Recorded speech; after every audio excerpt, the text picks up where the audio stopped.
ముందుగా మన ఫ్యామిలీ అందరికీ శుభోదయం. మనమందరం బాగుండాలని మనస్ఫూర్తిగా కోరుకుంటూ ఈరోజు మినీ వ్లాగ్ అనమాట. మార్నింగ్ 6కి లేచాను.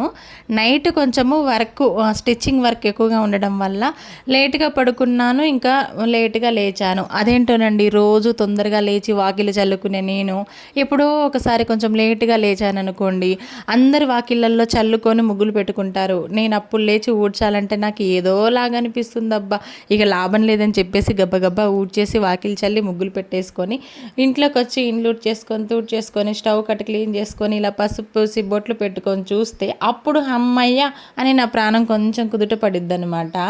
ఇంకా బయటకు వచ్చి చాలా రోజులైంది కదా రోటి పచ్చడి చేయక, ఇంకా చెట్టు నిండే టమాటాలు కనబడుతున్నాయి అని చెప్పి టమాటాలు అయితే కోస్తున్నా. అదేంటోనండి, నేను పెట్టిన చెట్టు కాదు, దానంతకు అదే మొలిచింది.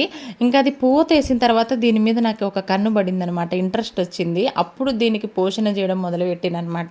తెంపినప్పుడల్లా ఒక అరకిలో కాయలు ఇస్తుంది టమాటా పండ్లు అయితే మాకు. ఇంకా నా ఆనందానికి హద్దులు ఉంటాయో చెప్పండి. ఎన్ని కాయలు వచ్చాయో చూడండి.